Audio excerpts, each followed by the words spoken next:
Hey guys, tonight we're setting sail into one of history's most romanticized periods, the Age of Exploration. You know the story? Brave captains with tricorn hats, sturdy ships cutting through azure waves, heroic discoveries of new worlds. It's all very inspiring until you realize that most sailors didn't survive these voyages. And the ones who did, they came home broken, diseased, and traumatized by months of floating hell. So before you get comfortable, take a moment to like the video and subscribe, but only if you genuinely enjoy what I do here. And let me know in the comments where you're tuning in from and what time it is for you. It's always fascinating to see who's joining us from around the world now. Dim the lights. Maybe turn on a fan for that soft background hum, and let's ease into tonight's journey together. A journey across oceans where death was the most reliable crew member. Welcome aboard your new home for the next 6 to 18 months, if you're lucky. Take a good look around, because this cramped wooden coffin is where you'll eat, sleep, work, get sick, and quite possibly die. This is a 16th century sailing ship, and it's about as welcoming as a floating prison designed by someone who hated humanity. Let's start with size. These ships were tiny. Even the largest galleons rarely exceeded 200 feet in length. Columbus's flagship, the Santa Maria, was only about 85 feet long, smaller than most modern yachts.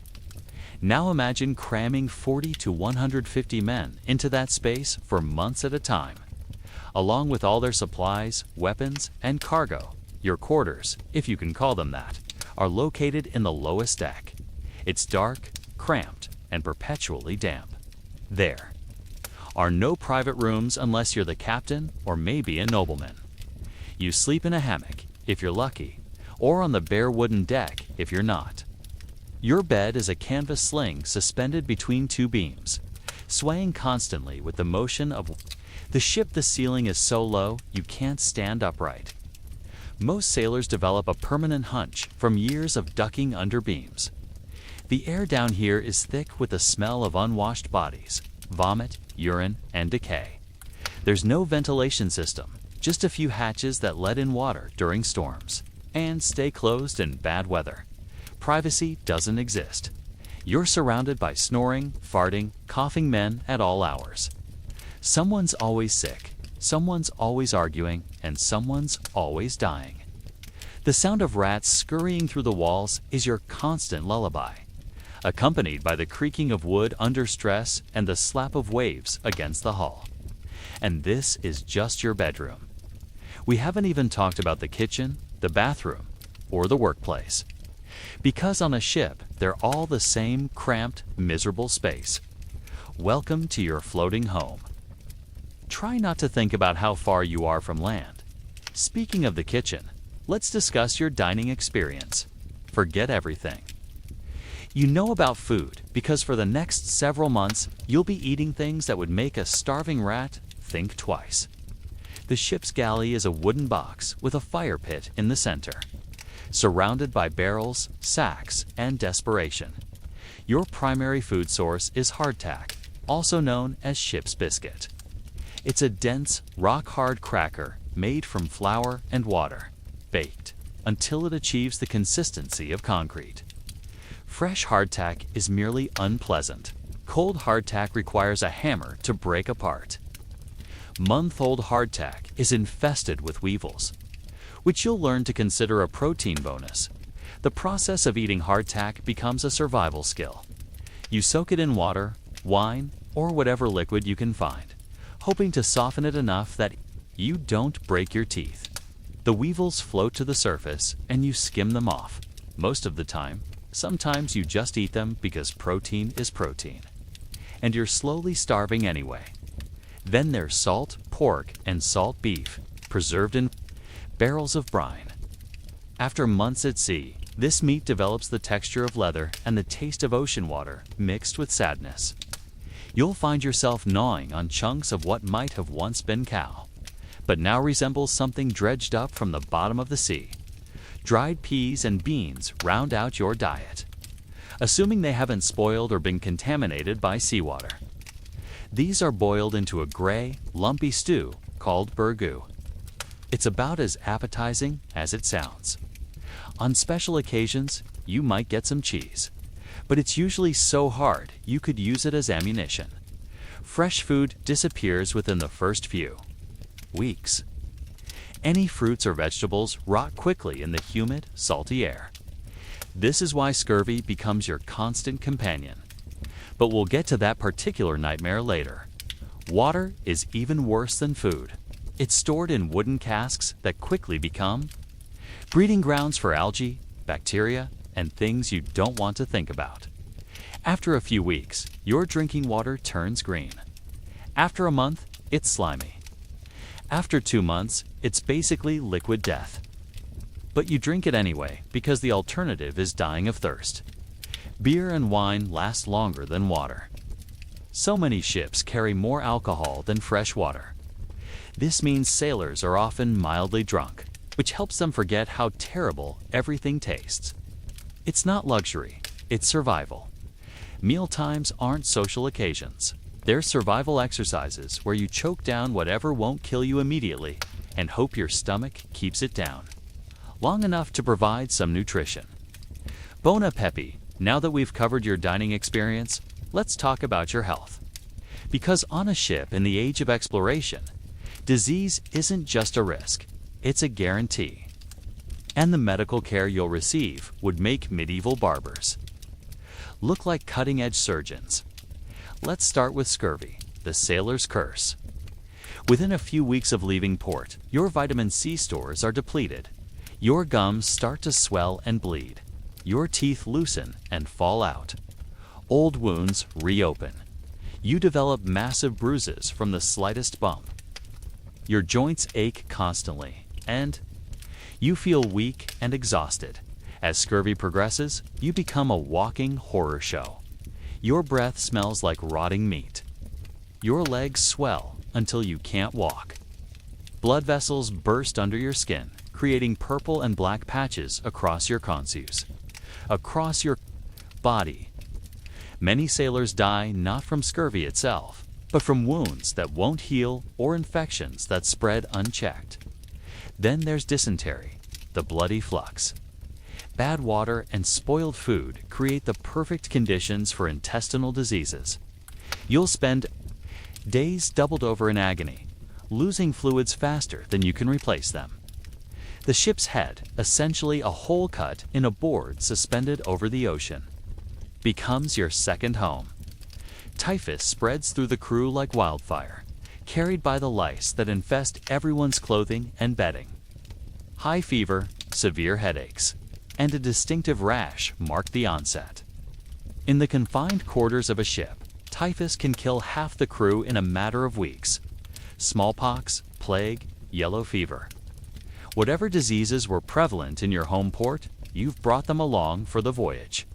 And in the cramped, unsanitary conditions of a ship, they spread and mutate with remarkable efficiency. Now, let's talk about medical treatment. The ship's surgeon, if you're lucky enough to have one, is typically a failed doctor, a former barber, or someone who once watched an amputation and thought it looked easy. His medical kit consists of a bone saw, some rusty knives, a few herbs, and an unwavering belief in bloodletting as a cure for everything. Broken bones are set without painkillers. Amputations are performed with a shot of rum and a leather belt to bite down on. Surgery happens on deck in broad daylight, with other sailors holding you down while the surgeon works. There's no understanding of infection or sanitation. The same tools used to cut away gangrenous limbs are used to treat other patients without being cleaned. Most medical treatment involves bleeding the patient, giving them mercury for various ailments, or simply waiting to see if they die. Prayer is considered just as effective as medicine, and often it is. The sick bay is usually just a section of the lower deck where the dying are left to recover or die quietly. If you're lucky, someone might bring you water. If you're unlucky, you'll be thrown overboard while still breathing because the crew can't afford to keep feeding someone who can't work.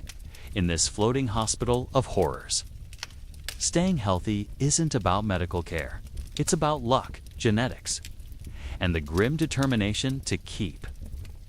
Breathing one more day, getting lost at sea wasn't a romantic adventure in the age of exploration. It was a death sentence delivered slowly and with mathematical precision. Navigation in the 15th and 16th centuries was part science, part art, and part desperate guesswork. Most of the time, sailors had only a vague idea of where they were going, or how to get home. Let's start with the tools. You have a compass, which points roughly north unless it's been affected by iron on the ship or magnetic anomalies. You have an hourglass to measure time, assuming someone remembers to flip it regularly and it hasn't been broken by rough seas. You have a lead line for measuring depth near shores, which helps about as much as a ruler helps you fly. For celestial navigation, you might have an astrolabe or a quadrant. These instruments measure the angle of the sun or stars above the horizon, theoretically allowing you to calculate your latitude. In practice, using them on a rolling, pitching ship while trying not to fall overboard is nearly impossible. 1. Degree of error could put you hundreds of miles off course. Longitude is even worse. Without accurate timekeeping, determining your east-west position is largely guesswork. You estimate based on speed and direction, but ocean currents, winds. Maps are unreliable at best. Many are based on rumors, legends, or the confused recollections of previous voyagers who may or may not have been where they claim to be. Entire continents are missing or misplaced. Islands appear where theirs. Only open water and dangerous reefs are unmarked. Dead reckoning is your primary method of navigation. You estimate your position based on your last known location, the direction you've been traveling, and your speed. This works fine for short distances in familiar waters. For transoceanic voyages, it's an elaborate form of wishful thinking. Weather makes everything worse. Storms blow you off course for days or weeks. Clouds prevent celestial observations. Fog makes it impossible to see landmarks or other ships. You might sail for months without being able to take a reliable position fix. When you finally spot land, it might not be the land you were looking for. Many expeditions discovered new continents by accident, not through careful planning. Columbus thought he'd reached Asia. Others found themselves on uncharted islands, with no idea how to get home. Running out of supplies while lost is common. Food and water calculated for a 3-month voyage stretch thin when you've been at sea. For 6 months, with no idea how much farther you have to go. Ships have been found drifting empty, their crews dead from starvation, just days away from land they never saw. Navigation in the age of exploration required more faith than science. You pointed your ship toward the horizon and hoped that mathematics, luck, and divine intervention would eventually get you somewhere recognizable. Often, they didn't. If disease and starvation don't kill you, the weather will certainly try. Storms. At sea in the age of exploration weren't just inconvenient. They were existential threats that could send entire crews to the bottom of the ocean in a matter of hours. Picture this. You're on deck during your watch when the sky begins to darken. The wind picks up and the waves start growing. Within minutes, what was a manageable swell becomes a mountainous wall of water crashing over the sides of the ship. The wind howls like a living thing, and rain pelts you horizontally with the force of thrown stones. Your ship, which seems solid in calm seas, now feels like a toy being shaken by an angry giant. The hull creaks and groans under the stress. And you start to wonder if those wooden planks can really hold together against this kind of punishment. Spoiler alert, sometimes they can't. Lightning strikes the masts, which are the tallest points for miles around. Sailors are frequently electrocuted or thrown from the rigging. If the mainmast is hit, it might snap, sending tons of wood, rope, and canvas crashing down onto the deck. crushing anyone unlucky enough to be below. Working on deck during a storm is a death trap. The ship pitches and rolls at impossible angles. One moment you're standing on the deck, the next you're clinging to whatever you can grab as the ship tilts nearly vertical. Sailors are regularly swept overboard by massive waves, disappearing into the churning water without a trace. Below deck isn't much safer. Everything not tied down becomes a projectile. Barrels roll back and forth, crushing anyone in their path. Water pours through every opening, flooding the lower decks. You're thrown against bulkheads, suffering broken bones and concussions as the ship tosses like a cork in a bathtub. The pumps become your lifeline. Water constantly seeps through the hull, and during storms, it pours in through damaged areas. If you can't pump it out faster than it comes in, you sink.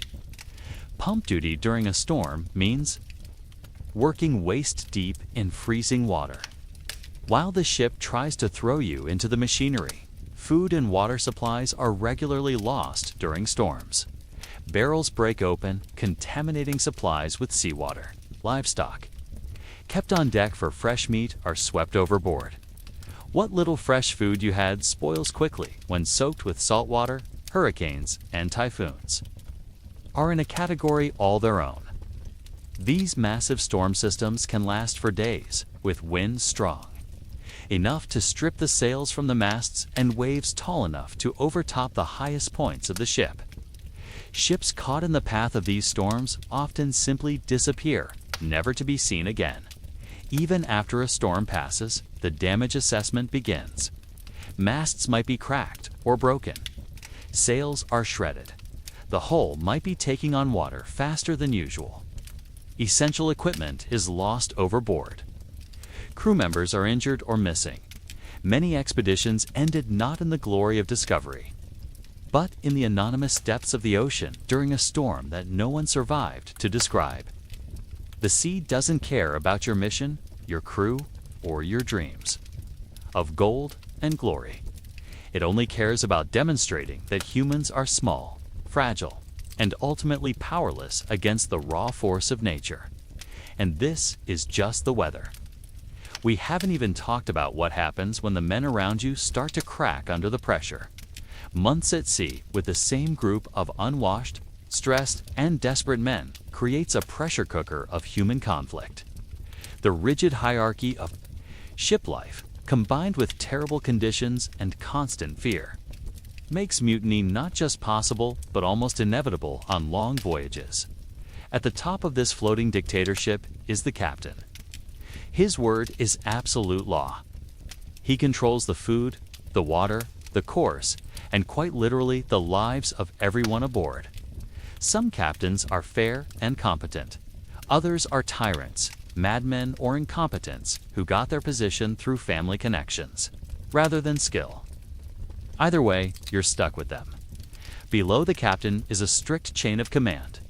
First mate, second mate, bosun, and various other officers. Each level has its privileges and its powers. Officers get better food, private quarters, and the authority to beat subordinates for infractions, real or imagined. Common sailors exist at the bottom of this hierarchy.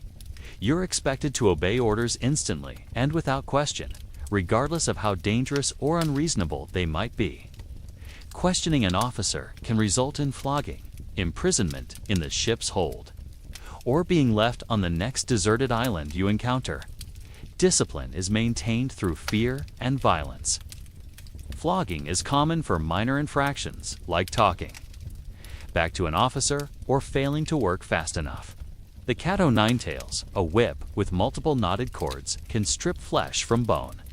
More serious offenses might result in keel hauling, where you're dragged under the ship from one side to the other, often drowning or being shredded by barnacles. Food becomes a weapon of control. Officers eat first and eat well, while common sailors subsist on scraps. Water rations are strictly controlled, and officers have been known to reduce rations as punishment for perceived slights. When you're already on the edge of starvation, losing part of your food allowance can be a death sentence. The crew is often deliberately diverse to prevent unified resistance. Spanish ships might carry Portuguese sailors, Italian navigators, and indigenous guides. Language barriers and cultural differences make it harder for crews to organize against their officers. But when conditions become unbearable, even these divisions break down. Mutinies usually start with whispered conversations during night watches. Small groups of trusted sailors begin discussing their grievances. Brutal officers, shortened rations, suicidal navigation decisions, or promises of pay that will never be honored. The tipping point often comes during a crisis. When the ship is lost, supplies are running low, and the captain makes increasingly desperate decisions. The crew might decide they have a better chance of survival without him, but mutiny is incredibly dangerous. If it fails, the leaders face execution, and even successful mutineers often find themselves just as lost and doomed as before.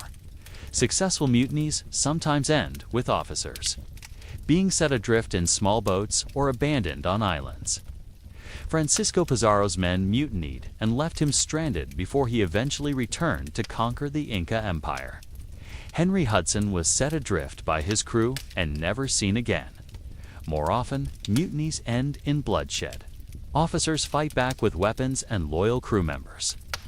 The ship becomes a battlefield where former shipmates kill each other over control of a vessel that might be doomed anyway. Even when you avoid outright mutiny, the psychological pressure creates constant tension. Men crack under the stress. Some become violent, others withdraw completely. Paranoia spreads as everyone watches everyone else for signs of betrayal or breakdown. Living in close quarters, with people slowly losing their sanity while trying to maintain military discipline, creates a unique form of hell. You're surrounded by potential enemies, commanded by possible madmen, and dependent on people you can't trust for your very survival. And that's assuming you don't encounter other ships that definitely want to kill you. The romantic image of pirates, with eye patches and parrots, obscures a terrifying reality. During the age of exploration, pirates, privateers, and enemy naval forces turned the oceans into a battlefield, where merchant vessels were floating targets filled with valuable cargo and helpless crews. Pirates weren't the jolly rogues of Hollywood films. They were desperate men who had chosen a life of violence over slow starvation on legitimate ships. Many were former sailors who had been abandoned by their crews, cheated out of their pay, or brutalized by officers until they decided that theft and murder were preferable to honest work. When pirates attacked, they wanted your cargo, your ship, and often your life. The process was usually quick and brutal. Pirates would approach flying false colors, appearing to be friendly vessels until they were close enough to attack. These attacks were often more organized and better equipped than ordinary piracy. Privateers sailed in squadrons, used military tactics, and had access to naval artillery. When they caught a treasure ship, the result was often a one-sided massacre. Enemy warships posed an even greater threat. During times of war, which was most of the time, any ship flying the wrong flag was a legitimate target. Naval battles in this era were brutal affairs, fought at close range with cannons and boarding parties. Ship-to-ship combat was chaos. Cannons fired chain shot designed to destroy rigging and grape shot intended to kill crew members. Splinters from damaged hulls became deadly projectiles. Men fought hand-to-hand on blood-slicked decks while fires spread through the rigging above. Even when you won a naval battle, victory came at a terrible cost. Ships were often so badly damaged they sank shortly after the fighting ended. Survivors from the losing side were sometimes taken prisoner, but more often they were left to drown or stranded on the nearest uninhabited island. The threat of attack shaped every aspect of long-distance sailing. Ships traveled in convoys when possible, but convoys were slower and more visible. Solo vessels tried to avoid shipping lanes and known pirate haunts, but this often meant taking longer more dangerous routes through uncharted waters. Crews lived in constant fear. Every sail on the horizon might be a threat. Every unfamiliar coast might hide enemy ships. Sleep was difficult when you never knew if you'd wake up to the sound of cannon fire and the shouts of boarding parties. Many voyages ended not in the discovery of new lands or successful trade, but in the hold of a pirate ship or at the bottom of the ocean after a naval engagement. The age of exploration was also the age of maritime warfare. And the difference between exploration and piracy was often just a matter of perspective, and even if you somehow avoided disease. Starvation, storms, mutiny, and pirates, there was. Still the constant psychological pressure of being trapped on a floating prison with nowhere to run. The mental toll of months at sea in the age of exploration was often more devastating than the physical hardships. Imagine being trapped in a small, cramped space with the same group of increasingly desperate people for months at a time, with no escape, no privacy, and no relief from the constant stress of potential death. Isolation from the known world was complete. Once you lost sight of land, you entered a realm where normal human society didn't exist. There were no laws except those enforced by the captain, no appeal to higher authority, and no rescue coming if things went wrong. You were utterly dependent on the wooden shell surrounding you and the dubious competence of whoever was steering. The monotony was crushing. Days blended into weeks, weeks into months, with the same routine repeated endlessly. Work the ship, eat terrible food, try to sleep in uncomfortable conditions, wake up and do it all again. The only variety came from emergencies, which were usually life-threatening. Sensory deprivation was constant. The ocean looks the same from every angle. There are no landmarks, no changing scenery, no visual stimulation beyond water and sky. The sounds are always the same. Wind in the rigging, waves against the hull, the creaking of wood under stress. Colors fade from your world until everything becomes shades of gray and blue. Sleep became elusive. The constant motion of the ship, the noise, the crowded conditions, and the stress made rest difficult. Many sailors developed a form of chronic exhaustion that affected their judgment and emotional stability. Hallucinations became common as men pushed beyond their psychological limits. Some sailors developed what we would now recognize as severe depression. They stopped caring about personal hygiene, lost interest in food, and withdrew from social interaction. Others became manic, talking constantly, picking fights, or obsessing over minor details of ship operations.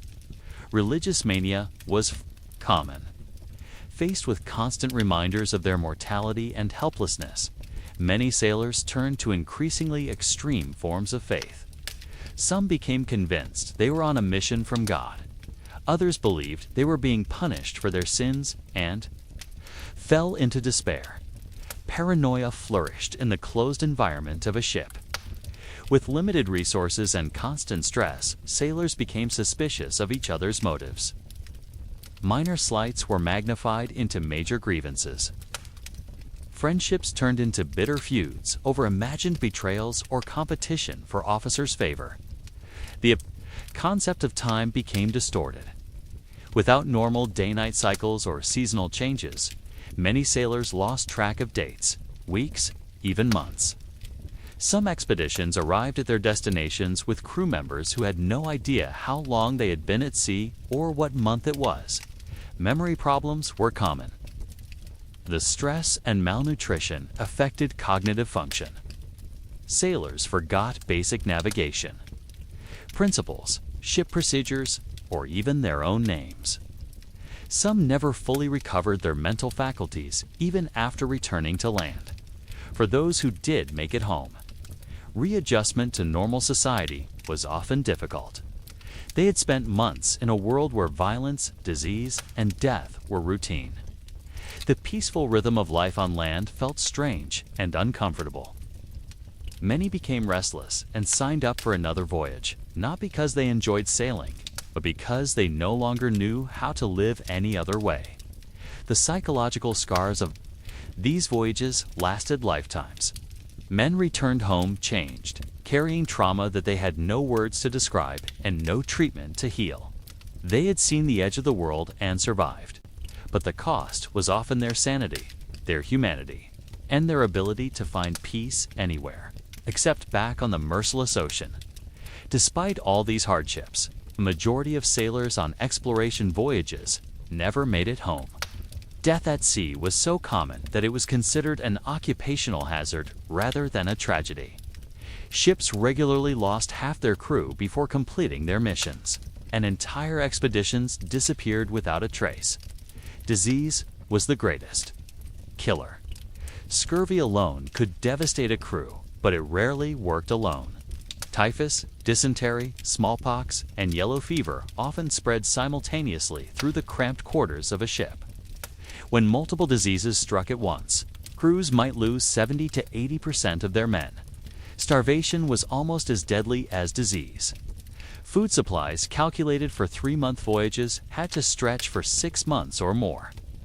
When ships were blown off course or delayed by storms, men slowly wasted away, becoming too weak to work the ship, which made the situation even more desperate for the survivors.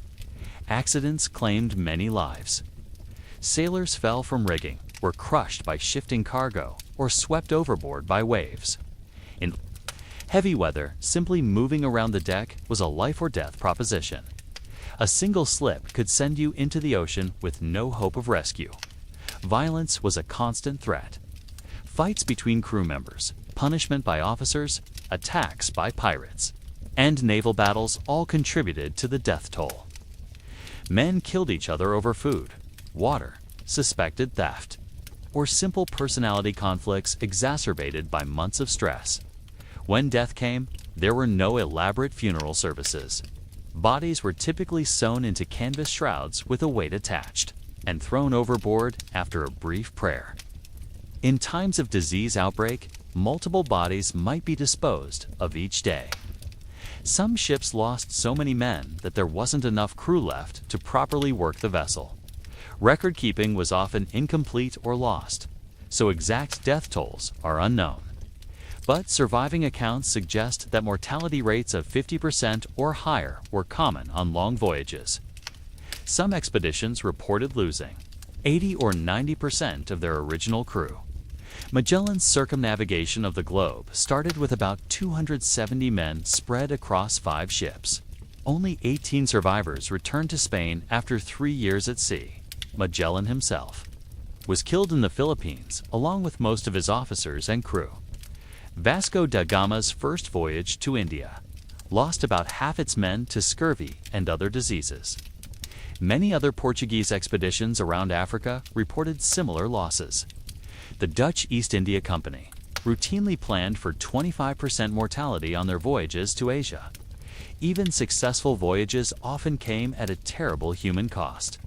Columbus's first voyage was considered a triumph, but he lost one of his 3 ships and many crew members. His later voyages were even more deadly, with entire settlements dying from disease and starvation. The ocean became a vast cemetery. Countless sailors, bodies rest on the sea floor, their stories untold and their names forgotten. For every famous explorer who achieved glory and wealth, hundreds of anonymous sailors paid with their lives for the privilege of expanding human knowledge of the world. Death at sea wasn't heroic or meaningful. It was usually slow, painful, and lonely. Men died of preventable diseases in the company of people too sick or exhausted to comfort them. They starved within sight of land they couldn't reach. They drowned in storms while trying to save ships that sank anyway. The ocean was and remains humanity's most unforgiving frontier. And the age of exploration was built on a foundation of unmarked graves beneath the waves. For the tiny percentage of sailors who actually survived their voyages and made it home, the experience was often more traumatic than triumphant. These men had endured months or Many survivors were so weakened by their ordeal that they died shortly after returning home. Their bodies, pushed beyond all limits, simply couldn't recover from the accumulated damage of malnutrition, disease, and stress. Home ports were filled with skeletal men who had survived the ocean only to die in their own beds. Those who did recover physically often found that society had little place for them. Their families might have given them up for dead and moved on. Wives remarried children, forgot their fathers, and property was distributed to other relatives. Returning sailors sometimes found themselves strangers in their own homes. The promised wealth from exploration rarely materialized for common sailors. Officers and investors claimed the largest shares of any profits, while crew members received minimal payment that barely covered their expenses. Many sailors returned home poorer than when they left, having lost years of their lives for nothing. Mental adjustment was often impossible. Men who had lived for months in a world where death was routine and violence was commonplace couldn't easily return to peaceful civilian life. They suffered from what we would now recognize as severe post-traumatic stress disorder, but with no understanding or treatment available. Some survivors became alcoholics, unable to cope with memories of their experiences. Others became violent, unable to resolve conflicts without resorting to the brutal methods they had learned at sea. Many simply couldn't function in normal society and lived as outcasts or beggars. The lucky few who did achieve wealth and status from their voyages often used their success to finance more expeditions, perpetuating the cycle of suffering. They had survived one nightmare, so they convinced themselves they could survive another. Many famous explorers died on later voyages, unable to resist the lure of the ocean that had nearly killed them before. Even the most successful expeditions came at an enormous human cost. When Vasco da Gama returned from his first voyage to India, he was hailed as a hero and rewarded with titles and wealth. But more than half his crew was dead, and the survivors were broken men who would never fully recover from their ordeal. The age of exploration created a new class of human being, the survivor of oceanic horror. These men carried with them the knowledge of humanity's capacity for endurance and its vulnerability to forces beyond its control. They had seen the edge of the world and lived to tell about it, but the telling was often more than their damaged minds could bear. So when we talk about the brave explorers who opened up the world's oceans, we should remember that for every famous captain whose name appears in history books, there were hundreds of anonymous sailors whose only reward for their courage was survival in a world that had no place for what they had become. Looking back on the age of exploration, it's tempting to focus on the discoveries, the maps filled in, the trade routes established, and the wealth generated. But the human cost was staggering. Hundreds of thousands of sailors died in pursuit of gold, spices, and geographic knowledge. Entire crews vanished without a trace, their stories lost to the indifferent ocean. These men didn't set sail because they were brave or adventurous. Most were driven by poverty, desperation, or a criminal record that made legitimate employment impossible. They signed up for voyages that everyone knew were likely to kill them because the alternative was slow starvation on land. The technology that enabled these voyages was primitive by any reasonable standard. Ships were poorly designed, navigation was largely guesswork, and medical knowledge was practically non-existent. Yet men continued to sail into the unknown, driven by the faint hope that they might be among the few to return alive and wealthy. The real heroes of the age of exploration weren't the captains whose names we remember, but the anonymous sailors who hauled ropes, climbed rigging, and pumped bilge water while slowly dying of scurvy and dysentery. They built the foundation of global trade with their blood and bones, receiving little credit and less reward for their sacrifice. Modern ocean travel makes it easy to forget how hostile the sea really is. We cross oceans in climate-controlled Comfort, with reliable navigation, constant communication, and rescue services standing by. But underneath our technological bubble, the ocean remains as dangerous as ever, waiting for any sign of human weakness or mechanical failure. The sailors of the age of exploration faced that hostility with nothing but wooden ships, canvas sails, and desperate courage. They mapped the world's oceans not through careful planning and advanced equipment, but through trial and error, with error usually meaning death. Their legacy isn't just the trade routes and colonies they established, but the demonstration of human endurance in the face of impossible odds. They proved that humans could survive almost anything, only barely and at tremendous cost. The next time you look at a world map and see those familiar continental outlines, remember that every coastline was traced by men who died to draw it. Every trade route was established by crews who sacrificed their lives to prove it was possible. Every safe harbor was discovered by sailors who didn't live to enjoy its safety. The age of exploration ended not because humans had mapped every ocean, but because they had finally developed technology that made oceanic travel survivable rather than suicidal. Steam power, accurate navigation, and basic medical knowledge transformed sailing from a death sentence into a profession. But for 3 centuries, crossing an ocean meant accepting that you probably wouldn't return home.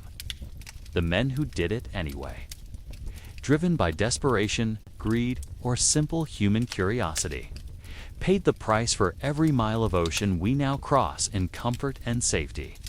They deserve to be remembered not as romantic adventurers, but as human beings who endured unimaginable suffering to expand the boundaries of the known world. Their sacrifice made our modern global civilization possible, and we owe them the honor of understanding what that sacrifice actually cost. The ocean remembers them, even if we have forgotten. Every wave that breaks on every shore carries the echo of their struggle, and every ship that safely crosses the sea follows in the wake of their courage and their tragedy.